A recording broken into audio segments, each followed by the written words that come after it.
उत्पादक शेतकरी बांधवांसाठी आताच्या क्षणाची सर्वात महत्त्वाची आणि मोठी बातमी. कांदा संदर्भातील कांद्याच्या भावात वाढ होणार का, कधी, किती आणि कशामुळे होणार, काय महत्त्वाचे कारण, सविस्तर थोडक्यात संपूर्ण अपडेट बातमी आपण एवढ्याच्या माध्यमातून जाणून घेण्याचा प्रयत्न करणार. तर महाराष्ट्रातील तमाम कांदा उत्पादक शेतकरी बांधवांनी एकच विनंती, व्हिडिओ शॉटून अतिशय महत्त्वाचा व्हिडिओ जर आवडला तर नक्कीच लाईक करा. चॅनल नसाल तर आपल्या माझा शेतकरी या यूट्यूब चॅनलला सबस्क्राईब करून लाईक घंटा असू नका, जेणेकरून नोटिफिकेशन तुमच्यापर्यंत पोहोचत असते. चला तर मित्रांनो, व्हिडिओला सुरुवात करतो. स्क्रीन शकता कांद्याला मार्केटमध्ये उठाव नाही, विकायचा तरी कोणाला. बघू शकता यंदाच्या रब्बी हंगामात खामगाव तालुक्यातील कांद्याची मोठ्या प्रमाणात लागवड झाली असून तरी बाजारात दर स्थिरच राहिल्याने शेतकऱ्यांना आर्थिक संकटात सावटगडत झाले आहे. सध्या कांद्याला केवळ 6 ते 7 रुपये प्रति किलो दर मिळत असल्याने उत्पादन खर्च निघणे कठीण झाले असून शेतकरी हवालदिल झाले आहे. एकंदरीतच अशी काही परिस्थिती आहे. 6 ते 7 रुपये दर मिळणे दर खर्च निघणे कठीण झालेला आहे. सध्याच्या घडीला कांद्याला केवळ 6 ते 7 रुपये प्रति किलो दर मिळत आहे.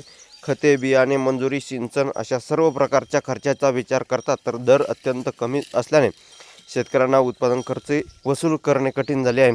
बाजारात उठाव नाही, माल शेतात पडून दर कमी असताना बाजारात मागणीही नसल्यामुळे परिस्थिती अधिक गंभीर झाली आहे.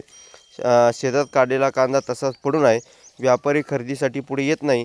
सौदा झाल्यानंतरही 7 ते 8 दिवस माल उचलला जात नाही. त्यामुळे कांद्याची गुणवत्ता खराब होण्याची भीती निर्माण झाली आहे. शेतकऱ्यांची व्यथा, कांदा काढून शेतातच ठेवला आहे पण व्यापारी येत नाही. सौदा झाला तरी माल वेळेवर उचलला जात नाही. त्यामुळे नुकसान वाढत आहे. संतोष चांदणे, शेतकरी गारोडा या ठिकाणचं यांचं म्हणणं आहे. त्यानंतर या ठिकाणी बघू शकता वाढता खर्च, कमी दर, शेतकरी अडचणीत. उत्पादन खर्च वाढलेला असताना बाजारभाव अत्यल्प मिळत असल्याने शेतकरी आर्थिक अडचणीत सापडले आहे. सततच्या दर घसरणीमुळे नाराजी वाढली असून शासनाने दरवाढीसाठी उपाययोजना कराव्यात अशी मागणी होत आहे. कांद्याच्या दरात लवकरच सुधारणा झाली नाही तर शेतकऱ्यांचे नुकसान आणखी वाढण्याची शक्यता आहे. बाजारातील मागणी वाढवणे, निर्यात धोरणात सवलत देणे आणि शेतकऱ्यांना हमीभावासारखा उधार घेणे या उपाययोजना आवश्यक असल्याचं तज्ज्ञांचं मत आहे. व्हिडिओ जर आवडला असेल नक्कीच लाईक तुम्ही केला नाही, चॅनलला सबस्क्राईब केला नाही.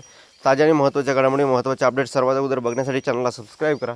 आणि अशा प्रकारचे महत्त्वाचे अपडेट आहेत, त्यामुळे शेतकऱ्यांचं या ठिकाणी किती नुकसान शेतकऱ्यांना सहन करावं लागत आहे ही वस्तुस्थिती परिस्थिती आपण बघितली. धन्यवाद मित्रांनो, माझा व्हिडिओ शेवटपर्यंत बघितल्याबद्दल. भेटूया अशा माहितीपूर्ण कांदा अपडेट्स. तोपर्यंत इथेच थांबतोय. जास्तीत जास्त महाराष्ट्रातील तमाम कांदा उत्पादक शेतकरी बांधवांना एकच हाच व्हिडिओ नक्की शेअर करा, जेणेकरून त्यांनाही ताज्या आणि महत्त्वाचे अपडेट घेईल. तर व्हिडिओ पुढील मिळून याचं का माहितीपूर्ण कांदा बाजाराचे अपडेट्स. तोपर्यंत इथेच थांबतो आहे. तिचे महाराष्ट्र जय शिवराय. धन्यवाद. लाईक, शेअर, सबस्क्राईब आणि कमेंट करा सांगा. तर भेटूया पुढील. तोपर्यंत थांबतो. धन्यवाद.